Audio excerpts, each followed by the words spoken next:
दक्षिण अमेरिका में स्थित अमेज़न जंगल दुनिया का सबसे बड़ा वर्षा वन है। अमेज़न नदी इस जंगल का प्राण है। यह जंगल दुनिया की 9 देशों के 70 लाख वर्ग किलोमीटर इलाके में स्थित है। आकार में ये इंडिया से करीब 1.67 गुना ज्यादा बड़ा है। पूरे धरती में जितने भी रेन फॉरेस्ट मौजूद है उनका करीब आधा हिस्सा ये अमेज़न जंगल है। इस वर्षा वन में करीब 40,000 अलग अलग प्रजाति के 3,900 करोड़ पेड़ हैं और इतने सारे पेड़ होने के कारण इस वर्षा वन में ज्यादा ऑक्सीजन भी उत्पन्न होती है और पूरे विश्व का करीब 20% ऑक्सीजन यहाँ से ही उत्पन्न होता है और इसी वजह से इस वर्षा वन को धरती का लंग्स भी कहा जाता है। और आज के हमारे इस एपिसोड में हम जानेंगे इसी वर्षा वन के बारे में कुछ डिटेल्स में। अमेज़न जंगल की उत्पत्ति हुई थी आज से करीब 5 करोड़ साल पहले योसीन युग में। उस वक्त अमेज़न रिवर के पास गर्म और ठंडी जलवायु के कारण इस जंगल की उत्पत्ति हुई थी। अमेज़न जंगल दक्षिण अमेरिका की ज्यादातर हिस्से में स्थित है। इस जंगल के 70 लाख वर्ग किलोमीटर इलाके में से 55 लाख वर्ग किलोमीटर इलाके नमी जलवायु द्वारा प्रभावित है। जैसे कि आप सभी को पता है कि सुंदरवन जो कि भारत और बांग्लादेश दोनों देशों में ही स्थित है, वैसे ही अमेज़न जंगल 9 देशों में विस्तृत है और इन 9 देशों में से 60% जंगल केवल ब्राजील में ही स्थित है। इसके अलावा 13% पेरू में और 10% कोलंबिया में स्थित है और बाकी के 17% 6 देशों में जैसे कि बोलिविया, इक्वेडर, वेनेजुएला, गुआना, सुरीना और फ्रेंच गुआना में स्थित है। अमेज़न जंगल आकार में महाकाय होने के साथ साथ उसके अंदर रहने वाले प्राणी और पेड़ों में है अविश्वसनीय विविधता। जैविक विविधता से पूर्ण अमेज़न के अंदर है करीब 40,000 प्रजाति के पेड़, 1300 प्रजाति के पक्षी, 2200 प्रजाति की मछलियाँ, 473 प्रजाति के स्तनधारी प्राणी, 378 नस्लों के रेंगने वाले प्राणी, 428 नस्लों के उभयचर प्राणी और 25 लाख प्रजाति के कीट पतंग मौजूद हैं। बेदाग खूबसूरती के साथ साथ अमेज़न वर्षा वन में बहुत सारे खतरनाक प्राणी भी रहते हैं, चाहे वो पानी हो या भूमि। तेंदुआ, मगरमच्छ, इलेक्ट्रिक ईल, पिरान्हा, जहरीले डार्ट फ्रॉग के साथ साथ अलग अलग प्रजाति के जहरीले सांप भी रहते हैं। अमेज़न जंगल के बीच से बहता हुआ नदी अमेज़न नदी के नाम से जाना जाता है। पेरू के आंदीज पर्वतमाला के नेवाडो सिमसी नामक शिखर से ही इस नदी की उत्पत्ति हुई है। ये नदी दुनिया की दूसरी सबसे गहरी नदी है और ये नदी अपने साथ सबसे ज्यादा पानी लेकर बहता है। करीब करीब 1000 सहायक नदी मिलकर ये अमेज़न नदी का गठन हुआ है और ये सारे सहायक नदी ही इस जंगल के प्राण हैं। और इन सब सहायक नदी में से 17 नदी की लंबाई 1000 माइल से भी ज्यादा है। अमेज़न जंगल के बीच से जाने वाली इस नदी ने जंगल के विस्तार में एक महत्वपूर्ण भूमिका निभाई है और जंगल के बीच बहते हुए ये सारे सहायक नदी अमेज़न नदी दक्षिण अमेरिका के 5 देशों के बीच से होते हुए करीब 3000 किलोमीटर रास्ता पार करके दक्षिण में अटलांटिक महासागर में जाकर मिलती है। ये नदी जहाँ पर जाकर सागर में मिलती है वहाँ हर सेकंड 42 लाख क्यूबिक फीट पानी जाकर सागर में गिरता है और बारिश के मौसम में ये बढ़कर होती है 70 लाख क्यूबिक फुट प्रति सेकंड। अमेज़न की ये जल निकासी प्रणाली जो कि दुनिया की सबसे बड़ी जल निकासी प्रणाली है, जो करीब 70 लाख वर्ग किलोमीटर इलाके में फैली है।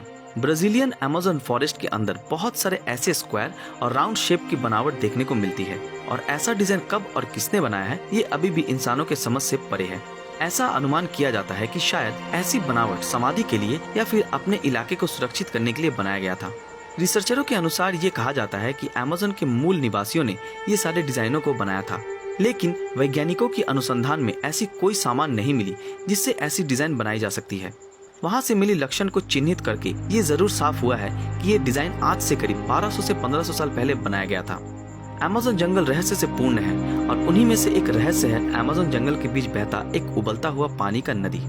इससे तो हमें ये समझ में आ ही जाता है कि इसका पानी बहुत गर्म होता है और इसके पानी का तापमान ज्यादा से ज्यादा 93 डिग्री सेल्सियस तक हो सकता है और वैज्ञानिक अभी तक इस पानी के गर्म होने के पीछे का कारण ढूंढ नहीं पाए हैं। स्थानीय लोग ये सोचते हैं कि ये एक प्रकार की प्राकृतिक ऊर्जा है जो इस पानी को गर्म रखने में मदद करती है और इसी के कारण वो लोग कभी भी इस पानी के अंदर तैरने नहीं जाते।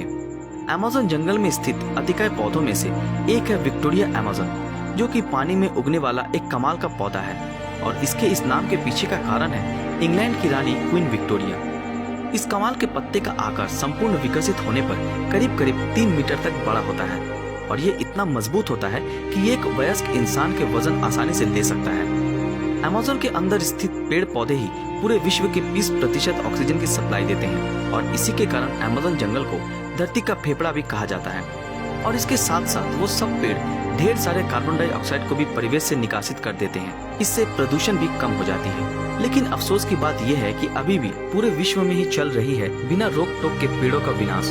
तो यहाँ पर अमेज़न जंगल भी इस विनाश से अछूत नहीं रहा है। मुख्य तौर पर इंसानों के बस्ती के बसने के कारण अमेज़न के जंगल घटते जा रहे हैं। 1960 से पहले अमेज़न जंगल के अंदर पुराने तरीके इस्तेमाल करके ही इंसान खेती कर सकते थे, लेकिन अमेज़न जंगल के बीच ये भूमि बहुत ही कम समय के लिए उपजाऊ होती है और इसी वजह से वहाँ पर रहने वाले किसान अक्सर नई भूमि की खोज में बहुत सारे इलाकों में विस्तृत जंगल को साफ कर देते हैं। 1970 में शुरू हुआ ट्रांस अमेज़ोनियन हाईवे का निर्माण कार्य, लेकिन किस्मत से सैंक्शन के धमकियों के कारण वो काम रुक गया था। लेकिन इसके बाद भी पेड़ों का विनाश चलता रहा। साल 1990 के आते आते करीब 4 लाख वर्ग किलोमीटर इलाकों के पेड़ पूरी तरह से साफ कर दिए गए, जो 2010 में बढ़कर हुआ था 5,87,000 वर्ग किलोमीटर। अनियोजित पेड़ों के विनाश के कारण पर्यावरण वैज्ञानिकों ने ये अनुमान लगाया है कि अगर ऐसा चलता रहा तो आगे आने वाले 50 सालों में ये जंगल पूरी तरीके से गायब हो सकता है और इतनी जल्दी पेड़ों की सफाई की वजह से इसका प्रतिकूल प्रभाव वैश्विक तापमात्रा में भी पड़ेगा। अमेज़न जंगल के साथ मानव जाति का संबंध बहुत गहरा है। अमेज़न में रहने वाले अधिकांश निवासियों ने अपने आवास बनाए थे नदी के तटीय इलाकों में। मछली पकड़ना, यात्रा की सुविधा और भूमि के उपजाऊ के आधार पर आवास तय होता था। अमेज़न जंगल के अंदर भूतकाल में जो सब इंसानों के समूह रहते थे वो सब पारंपरिक आस्था और कार्य कुशलता के अनुसार अलग अलग वर्ग में बटे हुए थे और आज भी यानी कि वर्तमान में अमेज़न जंगल के अंदर अलग अलग जाति के करीब 2 करोड़ मूल निवासी रहते हैं। 1600 सदी में अमेज़न जंगल में गोरों के आने के कारण अमेज़न के मूल निवासियों की तादाद कम होने लगी। एक शोध में ये देखा गया कि अमेज़न का 11.8% इलाका वहाँ के मूल निवासी इस्तेमाल करते हैं, लेकिन उनके द्वारा जंगल के जैविक विविधता में किसी भी प्रकार के परिवर्तन नहीं आया। लेकिन अमेज़न जंगल में गोरों के आने के बाद से ही जंगल के जैविक विविधता में गड़बड़ी होने लगी। इस समय ऐसा अनुमान किया जा रहा है कि अभी अमेज़न जंगल के अंदर करीब 400 से 500 के बीच अलग अलग जाति के इंसान रहते हैं और उनमें से 40 से 50 जाति वैश्विक संपर्क से पूरी तरीके से पिछड़े हुए हैं और शायद आगे आने वाले दिनों में वो सब भी हमारे समाज से जुड़ जाएंगे। तो दोस्तों, ये था हमारा अमेज़न जंगल के ऊपर बना हुआ डिटेल्ड वीडियो। हम उम्मीद करते हैं कि ये वीडियो आप सभी को बेहद पसंद आया होगा। अगर पसंद आया तो इस वीडियो को लाइक करें और अपने दोस्तों के साथ शेयर जरूर करें और इस बारे में आपकी क्या राय है हमें कमेंट में जरूर बताएं। अगर आप हमारे इस चैनल पर नए हैं तो हमारे चैनल को सब्सक्राइब करके बेल आइकन ऑन कर दें। तो फिर मिलते हैं आपके साथ अगले वीडियो में, तब तक के लिए अलविदा।